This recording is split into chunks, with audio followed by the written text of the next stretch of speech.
Hello, podcast world. We're Orgy Story, and join us for season 2. We're a podcast about group sex, as subtly implied by the title. Season 1 was about hosting a common household orgy, how to get into this world. There's a moment where my partner and I host our first orgy and we connect eyes. It's beautiful. Season 2 is about taking it to the next level, people that are way more experienced, gangbangs, toys, community, kink. Join us, Orgy Story. Hello listeners, and welcome to this week's episode of the Cult Vault. Today is going to be slightly different, and most likely a little shorter than usual. I reached out on Reddit for cult survivors, and I had one person come forward with a strange experience. She talked to me about a Peruvian cult she became entangled in. For the purpose of this story, she has asked to remain anonymous, so for the sake of respecting her wishes, I will refer to her as Amy. Buckle in for this next chapter as I read to you Amy's story about an anonymous Peruvian cult that is still active and very much flourishing today. Peru is a country in western South America, except for the Lake Titicaca Basin in the southeast. Its borders lie in sparsely populated zones. The boundaries with Colombia to the northeast and Brazil to the east traverse lower ranges of tropical forests, whereas the borders with Bolivia to the southeast, Chile to the south, and Ecuador to the northwest run across the high Andes. To the west, territorial waters reaching 200 miles into the Pacific Ocean are claimed by Peru. According to Peru tourism statistics, Peru is one of the best tourist attractions in South America. Each year more tourists come to Peru, which is why tourism has a large percentage of Peru's economy. Tourism is directed towards cultural tourism, gastronomic tourism, adventure tourism, and ecotourism. In these days, ecotourism is considered as one of the tourism sectors which is causing the growth of tourism in Peru. According to a Peruvian government study, the satisfaction rate for tourists after visiting Peru is 94%. Tourism is the most rapidly growing industry in Peru, growing at a rate of annually 25% over the past 5 years. Tourism is growing faster in Peru than any other country in South America. The most popular countries of origin for tourists are the United States, the United Kingdom, France, Brazil, Spain, India, Japan, Chile, and Argentina. I went onto the website for the Foundation of Intentional Community and found some listings for communes in Peru. Granted, there were not many, but I wanted to read you one listing to give you an example of what a Peruvian commune might sound like. Mission statement. Our mission statement is to develop a research centre for appropriate technology to promote self-sufficiency, distributed energy, and open-source knowledge as a means for social and environmental change. The main aim for this commune is to develop a research centre for appropriate technology. The campus of the research centre is a growing community that acts as a test bed for the developed technologies. We have a very broad definition of technology that includes any tools that improve society and the environment. Our long-term vision of technology enabled societal change and is broadly inspired by the concepts of a resource-based economy, also known as RBE. We are based in Junín, Peru, where we are aiming to achieve self-sufficiency, reduce human labour, and increase quality of life through the development of advanced, mostly open-source technologies, and increasing the consciousness of the community. The supporting systems, e.g. energy, water, agriculture, health and education, are being holistically designed to increase efficiency and reliability while promoting the consciousness of the interdependency of all systems. Accessibility of knowledge is fundamental to the development of an RBE society, and hence all developments from the commune will be freely available to anyone who is interested. We are not a company, an NGO, a charity, or a religious group. Neither are we a hippie commune or meditation/yoga retreat. We are simply a group of individuals who want to explore an alternative system of living and find solutions for some of the problems of the current society, while living in a way that is consistent with our ideals. We strongly support and follow the scientific method and are best suited to like-minded people that want to drive systemic change via science and technology. We currently have 2 adult members, plus our families, and are looking to expand up to 40 people. This group could be a transient community of visiting scientists and researchers, students and volunteers, although we would prefer longer-term collaborations. Status: currently forming. Started planning, 2013. Started living together, 2014. Visitors accepted, yes. Open to new members, yes. About: we are an eco-village, organised around ecology and sustainability. Could also be known as a transition town or eco-neighbourhood, focused on energy and resource resiliency. Programmes and activities: transition town, a post-petroleum and off-grid community. Volunteer, internship and apprenticeships available. Located on rural land. Housing status: we have land we have developed on. Area: 5.5 hectares. Current resident types: rooms in a house or building. We are planning to build a small house apartment style for new members and a large communal centre. Current number of residences: 2. Planned number of residences: 10. Planned residence types: single-family homes, multi-family homes, rooms in a house or building. Housing provided, work exchange, included in membership. Land owned by: the project is registered as a non-profit organisation. The land is currently owned by the founders but will be moved into ownership of the organisation. Membership: adult members 2, child members 1, non-member residents 6. Percent women 50%, percent men 50%, percent transgender 0%. Visitors accepted, yes. Visitor process: please contact us by email. We are not open to touristic visits or tours. We prefer to host people for some weeks or months in a planned collaboration. Open to new members, yes. Membership process: we would like to communicate extensively with potential members before they visit to communicate how the project and community works. This can be done over email and Skype. We then invite people to visit as volunteers for at least 1 month, although there is no obligation to stay if we are not compatible. We are transitioning away from a monetary system and greatly believe that money makes all relationships dirty. So we never ask volunteers or potential members for money. We plan to fund the building of houses and development of all infrastructure within the project to provide the basic needs of the members. After a period of mutual evaluation, if someone decides to join the community, they can be added as legal members in our constitution, and we can help support them with visa applications, etc. Government. Decision-making. Our intended decision-making process is based on the expertise or experience of individuals. We do not agree with democracy as it gives all people the same vote, regardless of their knowledge or interest in a topic.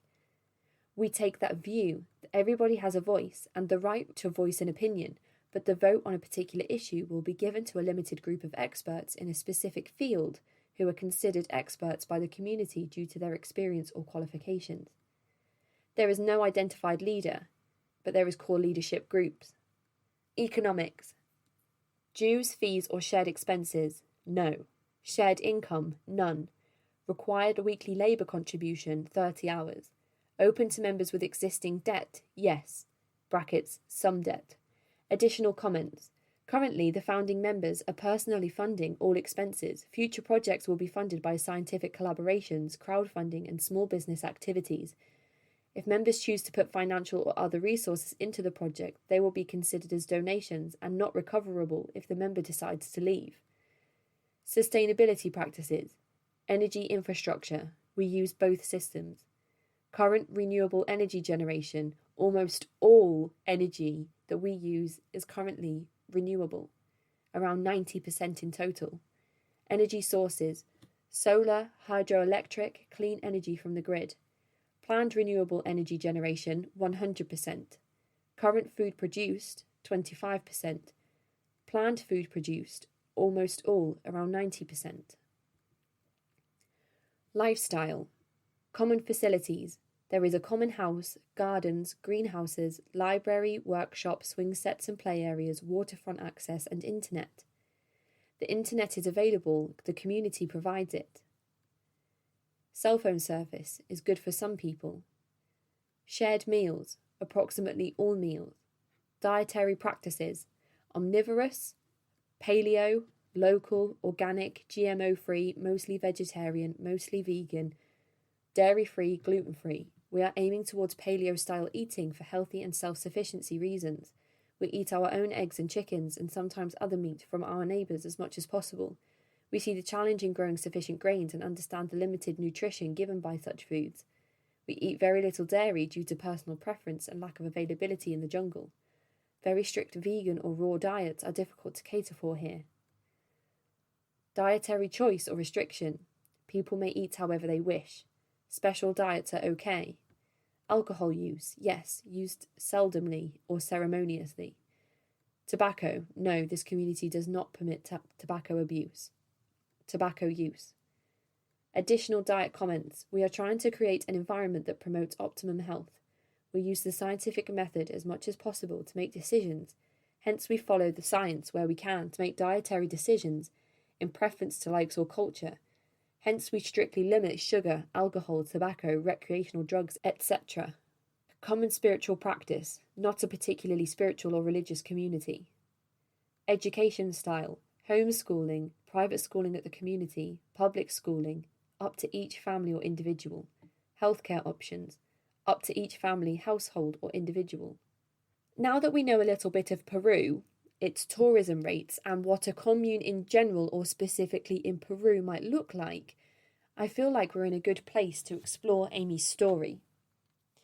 She starts by saying, "Hi there, thanks for the invitation to do this. I hope this isn't too long. I really tried to be concise, but there are just so many different details to include. So to begin, I want to say that this cult is very small and unknown, so I will not name them directly. I left about 2 years ago. This is a cult based in Peru. They advertise themselves as a centre for taking plant medicine and learning about indigenous culture and shamanism. Their philosophy, even among cults, is actually quite unique. Their founder was for decades involved in the Hare Krishna movement. Hare Krishna is sort of cult of its own. It is based on Vedic scripture as interpreted by the original founder, Swami Prabhupada. He came to the USA in the 1960s to spread his religion under an organisation called ISKCON, the International Society of Krishna Consciousness. There is tons of information on the web already about ISKCON, so I won't go too deep into it, but our cult is definitely an offshoot of this.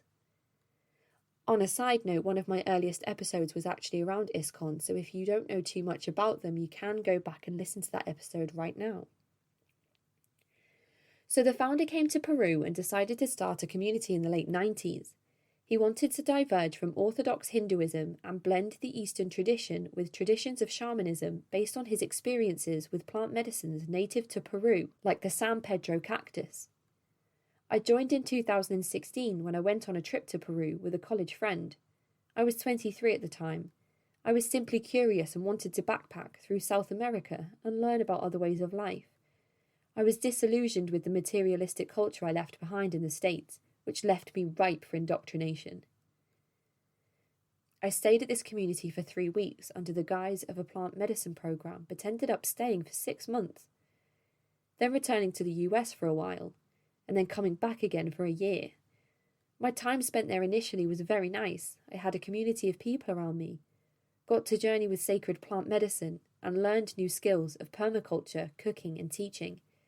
The community on the surface runs programs for visitors where they teach many useful things.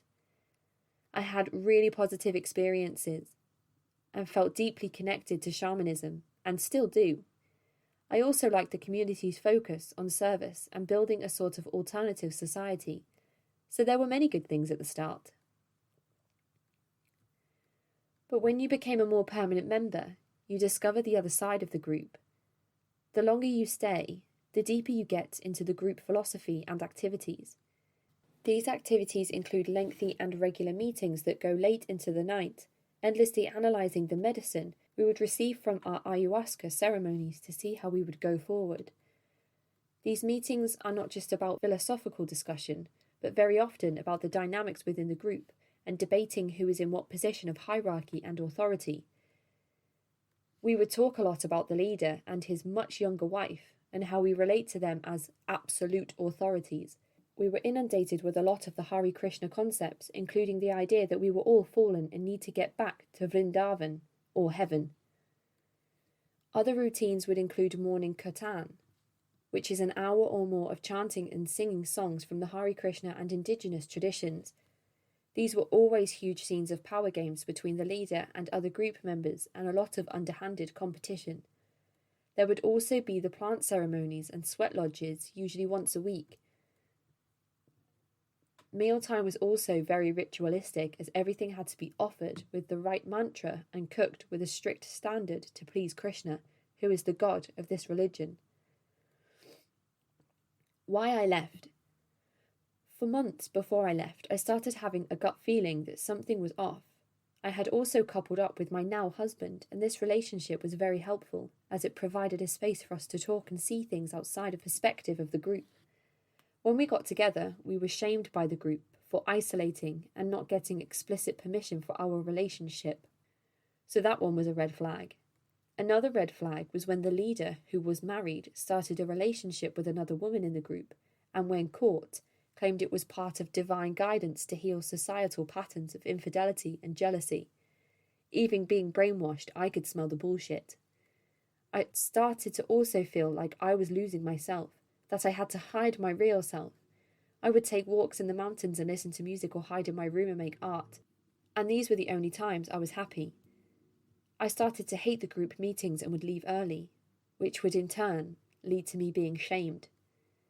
Furthermore, financially, I felt it was unfair because I was actually paying to do work there. I worked most days, cooking, cleaning, giving classes, and still had to pay each month to share a room and get one meal a day. Finally, I spontaneously bought a plane ticket and left Peru, which was the first step. Over the following months, my partner and I lived together, and through talking and just living a normal life again, came to the conclusion that we had been in a cult. After this short retelling of Amy's time in Peru, I asked Amy if she would mind going through Stephen Hassan's bite model questions, so we could ascertain the level of control this innocent on the outside commune really had. Leader promotes dependence and obedience. Yes, the leader is seen as your one and only link to God Almighty. They take the Hindu concept of the guru to the extreme, where you are said to be utterly lost without the guru. There's also lots of talks about absolute faith in the leader. Modify behaviour with rewards and punishment. Sort of. You get promoted into more power and responsibility when you toe the line and kiss the arse of the leadership. Those who don't, or start to divert from the group, are asked to leave for a time, take on more grueling daily chores, or give more money. Dictate where and with whom you live. Sure, we all live together on a piece of land and roommates are assigned. Restrict or control sexuality. To a degree, all these things I say yes to were never forced in an overt way, but more subtly through judgment and group pressure to be holy. People could not be in relationships without first talking about it in group meetings or with the leaders. People still would do it anyway, but then they were looked down upon. Control clothing and hairstyle, not overtly but again subtly. Yes, more Western-style clothes, makeup or anything seen as sexual or revealing were looked down upon. I was once made fun of for not wearing an ankle-length skirt during ceremony. Regulate what you eat and drink and how much. Yes, in the sense that everyone has to be vegetarian and you are only given one meal a day, which is lunch, plus a soup at night time. You can get your own food, but we live far from town, and since most people are broke, it's hard. Deprive you of 7 to 9 hours sleep. Yes, through the aforementioned meetings, also on nights of ceremony, you miss one entire night of sleep because the ceremony starts at midnight and goes on until the next morning. Exploit you financially. Yes, everyone works very hard there, but no one gets paid, except the leadership, which is a group of 4 people, and they only get around $60 a month. We get meals and a shared room to sleep in, but we are expected to work as much as we are asked to. The men oftentimes have to do hard physical labour. When you are first there, you have to pay around $500 a month, which is a lot of money in Peru. By the end of my stay, I was paying around $200 a month. You are made to feel like you are just so lucky to be amongst the chosen people, so paying to be there whilst also working is no big deal. Restrict leisure time and activity. Leisure time is looked down upon and restricted. Any activity not for the benefit of the group is discouraged. Require you to seek permission for decisions. Pretty much, especially when it comes to relationships and leisure time. Of course you can still do whatever you want anyway. They weren't forcefully restricting you, but you will be shamed. For example, one time I took a vacation for a few days to relax after being sick. When I got back, I was shamed for missing out on my work, even though I wasn't getting paid for it. Deliberately withhold or distort information. Yes. The higher you go up in the group, the more secrets you get to learn. Shocking things, like about the leader's promiscuity. These things are kept from newer members. Forbid you from speaking with co-members or critics. Not explicitly forbid, but past members who left are gossiped about so that you see them as being wayward. Other types of groups in the area are also criticised a lot for being inferior to us.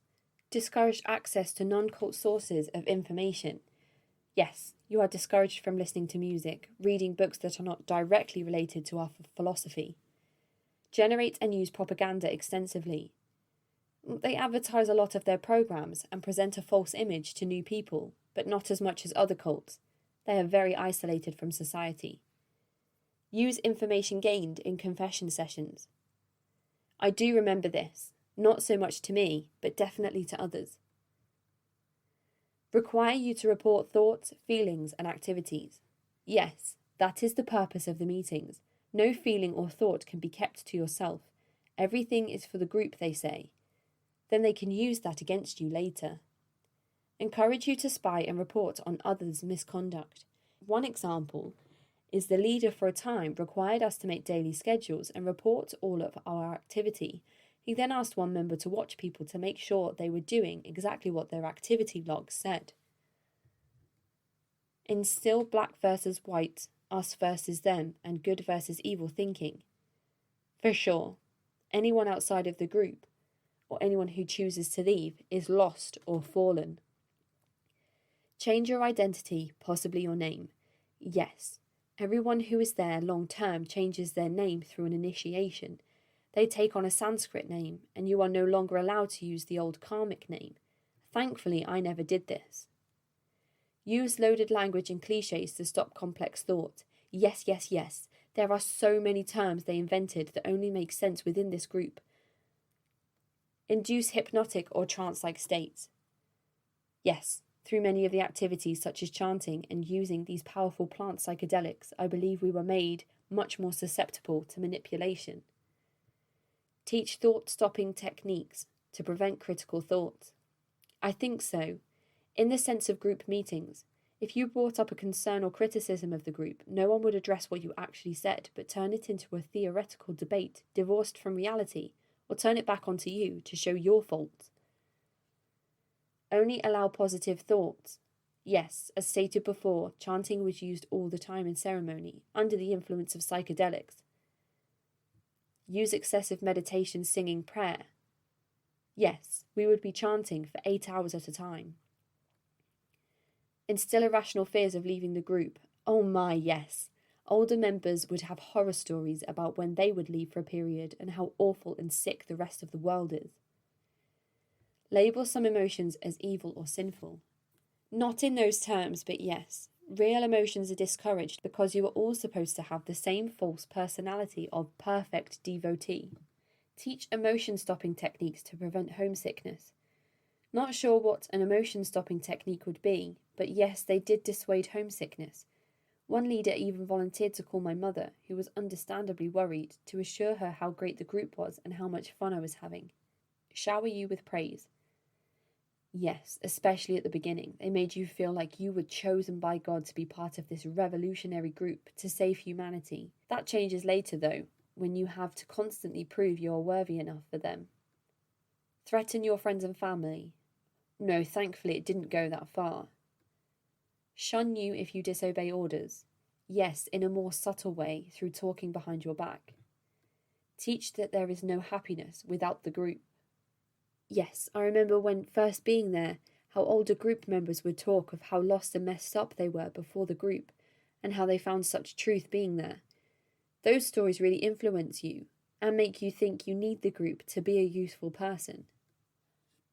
After reading through Amy's testimony and looking back at the answers she has provided around the BITE model, there are definitely some forms of behaviour, information, thought and emotion control that are being used within this commune. Just in America, when you search active communes, the markers across the American map fill up so much of it that there are barely any areas without a marker or even overlapping markers. I wonder how many of these are using some of the same methods of control. I have also been wondering how this lockdown may have been affecting communes during the COVID-19 outbreak. I know some Jehovah's Witnesses have resorted to putting notes through people's doors asking for donations. Although I do not think it is fair to tar all communes, religions and cults with the same brush, I did a little more searching on the COVID impact on communes. One article I found on the Foundation for Intentional Community read, "With people's lives suspended across the globe, we can't help but wonder, how would we have responded to coronavirus crisis if we all lived in intentional communities, eco-villages, co-housing and the like, instead of our conventional neighbourhoods? And how have existing intentional communities fared through the pandemic? Are they better or worse off than the mainstream? What can we learn from how they have dealt with this crisis? Maybe intentional communities are more financially or materially self-sufficient and therefore more resilient during a pandemic. Perhaps their highly communal living arrangements make them more susceptible to the disease. Could they be suffering less from loneliness and isolation during lockdown? Are they more stable and even generous during this time? To find out the answers, the Foundation for Intentional Community, or FIC, has partnered with the Intentional Communities Desk in May 2020 and sent out a survey to intentional communities in our communities directory so we could learn how they have responded to the pandemic. Of the 75 intentional communities that have responded to the survey, 68 are based in the United States, with others spread out from the UK to Peru and all the way to Australia and New Zealand. The stories these communities share are fascinating, with some rural communities basically unaffected or even experiencing positive changes since coronavirus, and other urban communities especially challenged to step up together and support each other through crisis. Communities have had to come up with creative ways to keep each other safe and stay connected even while typical community activities, such as shared meals, are on pause. They have had to navigate internal tensions about how seriously to take the virus and what levels of response are appropriate. Intentional communities offer possibilities for how we can all survive and thrive through crisis by coming together. So it seems that some communes are flourishing, and some are facing challenges. I wonder if that's the same for the cults we usually talk about on these episodes. I wonder how they're faring. Maybe through future interviews we will find out. But this is where I'm going to leave today's episode. I have some really exciting material lined up for you all. I cannot wait to share it. As usual, I just want to quickly plug that I have a GoFundMe page still live and my Patreon. You can find me at patreon.com/thecultvault. This month I will be releasing exclusive content on the Branch Davidians. Any support I receive will help me stay home a little longer after my maternity leave has finished so I can continue podcasting and telling these stories to you all. If you'd like to get in touch, you can do so by emailing me at cultvaultpodcast@gmail.com or find me on Twitter and Instagram at cultvaultpod. I'm your speaker Casey, and this has been the Cult Vault.